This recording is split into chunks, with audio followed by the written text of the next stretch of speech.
The Plague Doctor class returns to us again in Darkest Dungeon 2, with new concoctions and tricks up her sleeve. As my most frequently used character in this game, I'd like to give my opinions on the class as of the November patch. We'll be taking a look at her strengths, weaknesses, abilities, and application of potential synergy. A quick disclaimer, this guide will contain spoilers, referencing game locations, enemies, and of course, all of PD's abilities. Without further ado, let's look at her stats.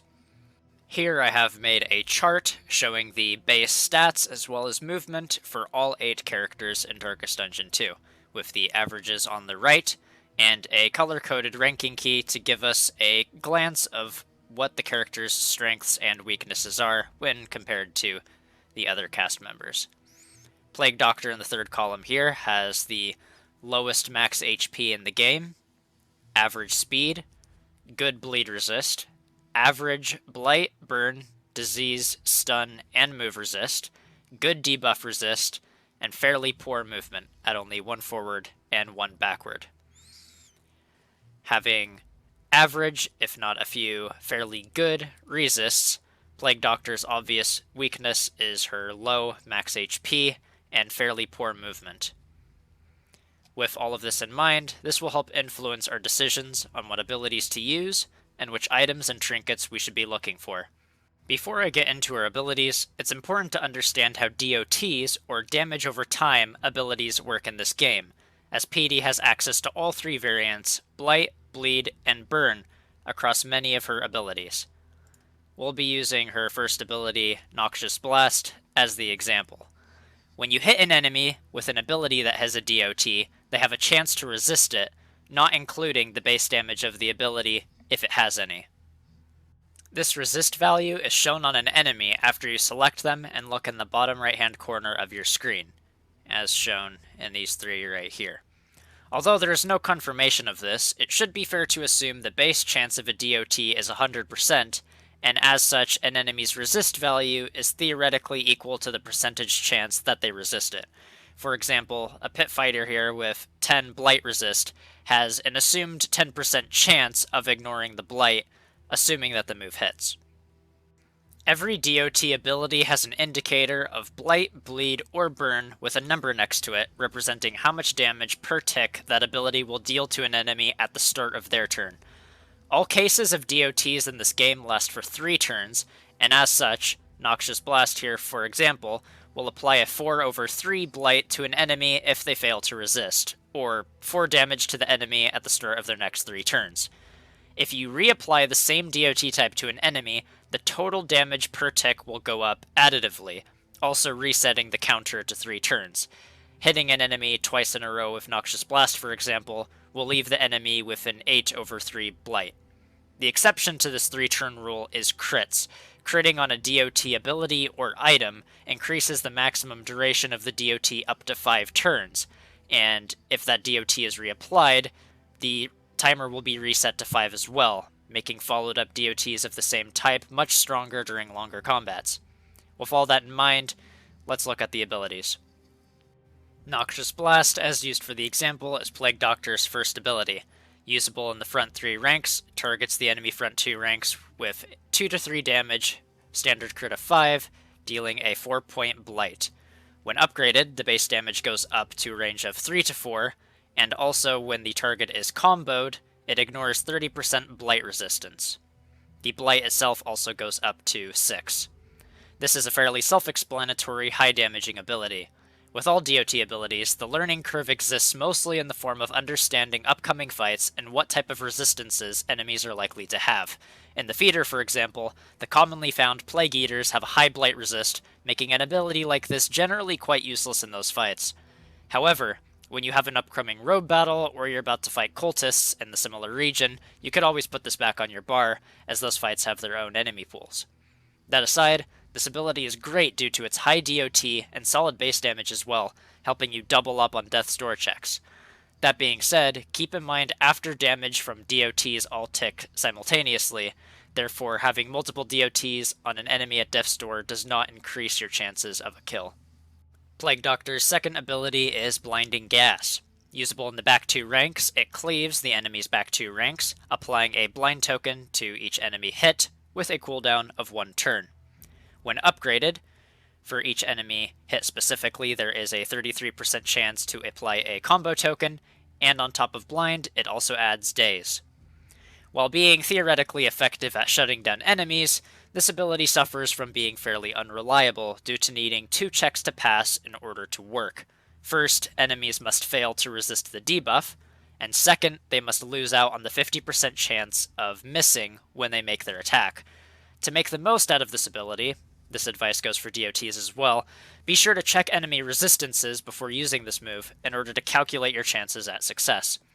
The fact this ability has a cleave attached to it is a redeeming factor, as your chances of benefit go up by quite a bit if you hit 2 separate targets with this. Whether or not you use this ability depends on what you want PD to accomplish, that being either damage or support. PD's third ability is Incision, a melee attack usable in the front 3 ranks. It hits either of the enemy's front 2 ranks. It deals 3 to 6 damage, has a higher than average crit of 10%, and applies a 3-point bleed. When upgraded, the damage range increases to 4 to 7, the crit goes up to 15%, the bleed goes up to 4, and also when you hit an enemy that has a combo token, it ignores 30% bleed resistance. You might have looked past this ability if Darkest Dungeon 1 bias got the best of you, but this move is a strong damaging ability this time around. This move sports having solid base damage for a decently sized bleed, and has a higher than average crit as well, 10% instead of 5. In fact, this move is comparable to the damage of Noxious Blast, dealing slightly more damage initially, but slightly less after the full 3-tick turn duration. The biggest limiting factor with this ability is that you can't be in rank 4, so your ability to have PD in rank 3 should determine whether or not you use this consistently. Of course, taking into consideration enemy resistances in upcoming fights. PD's fourth ability is Battlefield Medicine. Usable in the back 2 ranks, it targets any one ally, including herself. To the target, it removes any and all DOTs they might have, and also if they are less than 50% of their maximum HP, they heal for 20% of their maximum HP, and this has 3 uses per combat.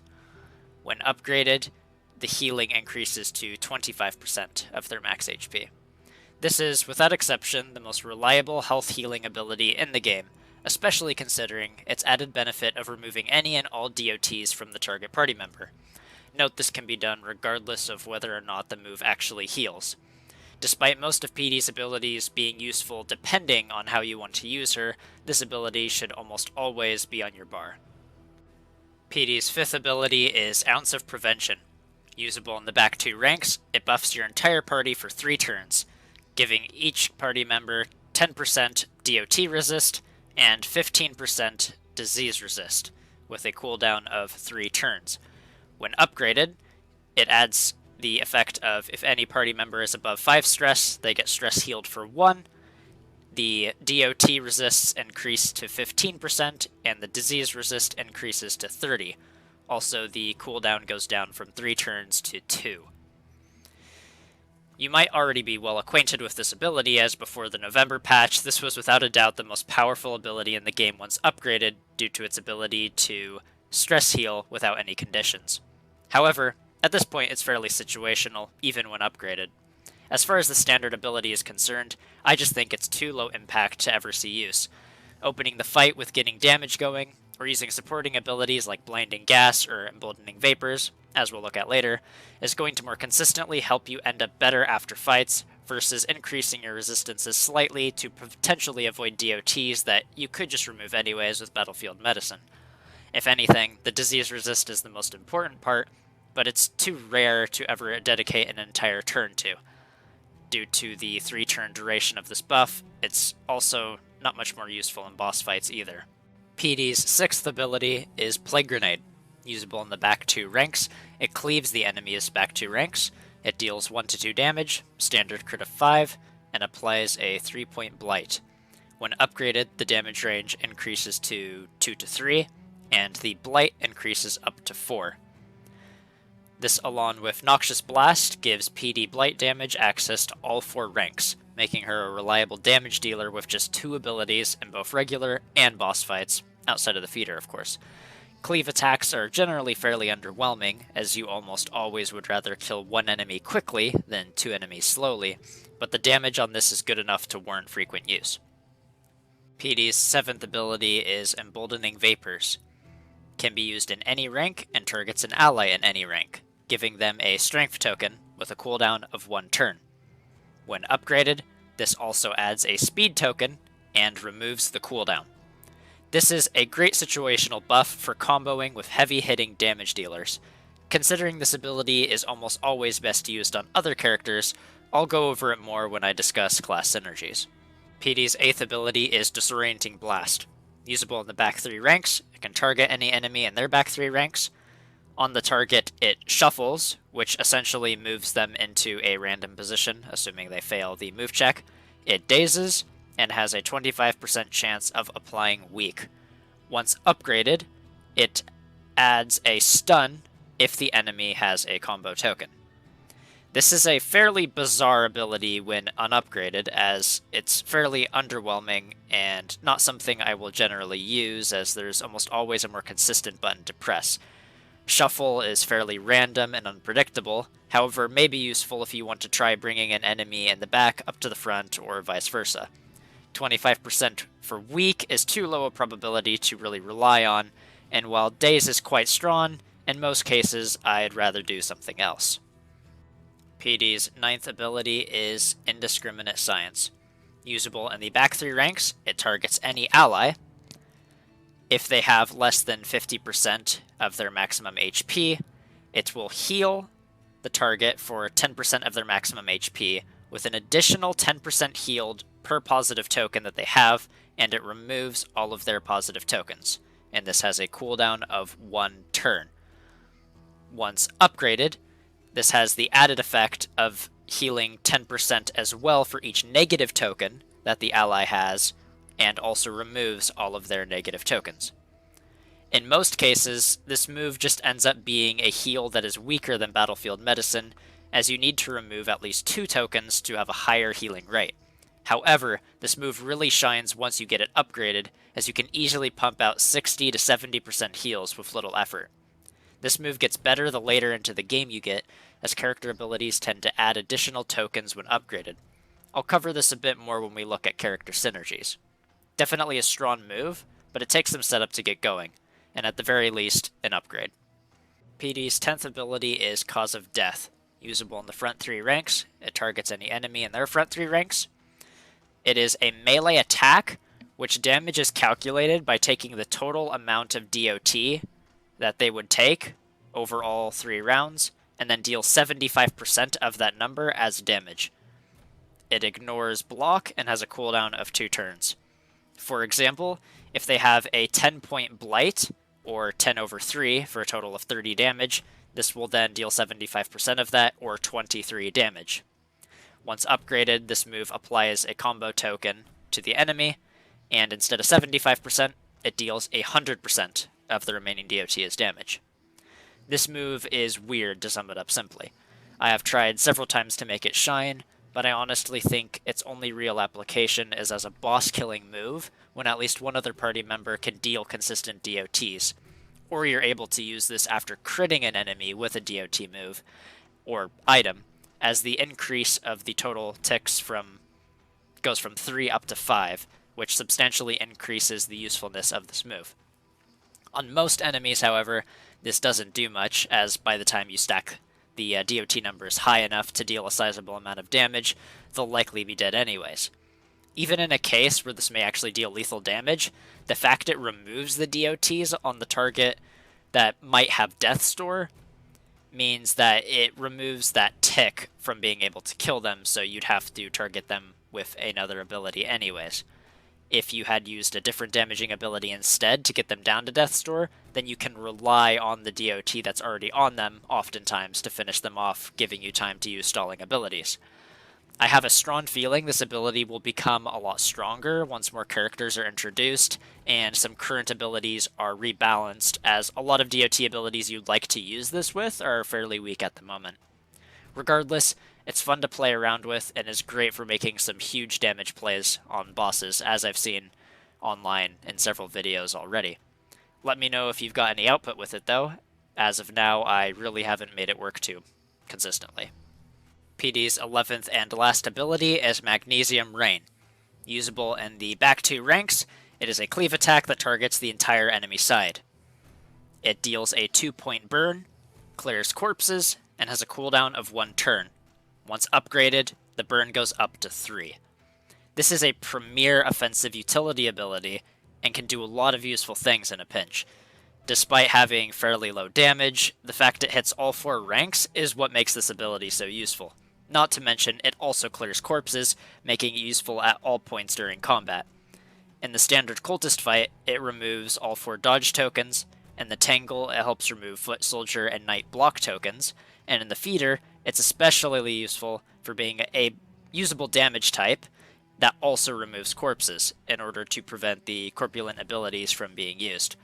As it doesn't deal initial damage, it importantly doesn't trigger riposte attacks, which is great considering PD's low max HP. You won't be spamming this ability off cooldown due to its low damage, but the sheer amount of circumstances where this is useful should warrant it a frequent spot on your bar. With Ounce of Prevention being nerfed, priority to PD's upgrades or Masteries really comes down to personal preference, as it depends on what you want to do with her. Her damaging abilities, Noxious Blast, Incision, Plague Grenade, and even Magnesium Rain, are decent upgrades. However, the most potent being Noxious Blast and Incision. As with combo, they ignore 30% of their respective DOTs, making them much more consistent. Disorienting Blast becomes quite strong, as with combo it adds a stun, and Indiscriminate Science becomes a more powerful heal, as you gain the ability to remove negative tokens on low health allies. Emboldening Vapours is also great with damage carries, as giving them a speed token can increase their consistency. If you're going for cause of death kills, obviously get this upgrade at some point as well. Overall, it comes down to what you want to do with her at what points during the game. With PD's abilities out of the way, let's take a look at some of her synergies with the other classes. Of course, these are just some that I found to be particularly useful. Let me know of any others that you've liked, not mentioned here. Starting with Grave Robber, her ability to apply Blight with Poison Darts is quite good, as you can use that with PD's Blight abilities in order to stack the DOTs up fairly quickly on a lot of enemies.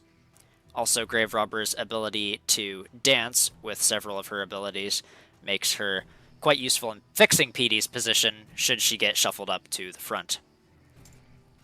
With Highwayman, his ability to guarantee crits with Take Aim means that he can benefit a lot from the damage of Emboldening Vapours.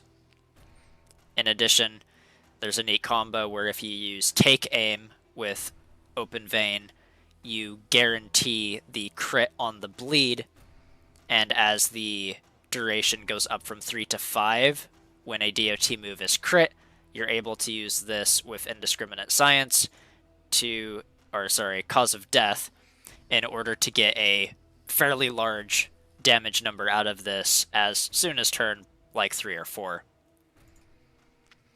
As Man-at-Arms is a character that generates himself a lot of tokens, especially with something like Upgraded Retribution, even something like Hold the Line or Defender, he is a great target for Indiscriminate Science, as he is able to be that much more efficient as a tank, gaining him lots and lots of health from removing all of these tokens. Also, his ability to use Defender and Guard PD as one of the squishiest characters in the game can come in fairly clutch if needed. As Hellion is a hard-hitting damage dealer, especially using something like Howling End, she benefits a lot from Emboldening Vapours' strength tokens. In addition, worth noting that as PD can use Incision to apply bleed, this can be a good way to get some mileage out of Bloodlust, if you choose to use this as a way to remove her winded tokens. With Runaway, my favorite combo is using Firestarter on PD, as this apply on hit applies to AoE abilities, meaning that when you use something like Magnesium Rain, you will effectively double up on the burn, doing a 4/3 to every enemy, of course assuming they don't resist, and then using stuff like Blinding Gas and Plague Grenade in between uses of Magnesium Rain to dish out lots of burn ticks on enemies with essentially just this one ability invested from Runaway. With Jester, there aren't any specific synergies here, but it is worth noting that they can oftentimes contest for rank 3, as something like Fade to Black requires you to be in, and Slice Off, whereas for Plague Doctor, something like Incision is only rank 3 and Cause of Death is rank 3. But due to the fact that Jester is able to so easily shuffle people around with his really good base movement and several abilities that also move allies around, it can be not really an issue if you plan around it. Overall, they're both good support and damage characters that can fit well together in a team.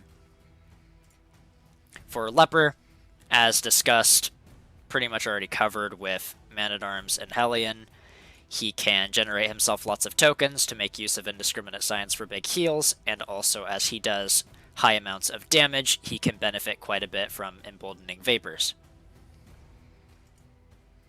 With Occultist, similarly having a high damaging ability like the Burning Stars is great when used with Emboldening Vapours for higher damage numbers, and you can also get some mileage out of comboing Malediction or even Anemesis, I believe that's how you pronounce that, in order to stack up DOTs on enemies to then lead up to big finishers with Cause of Death.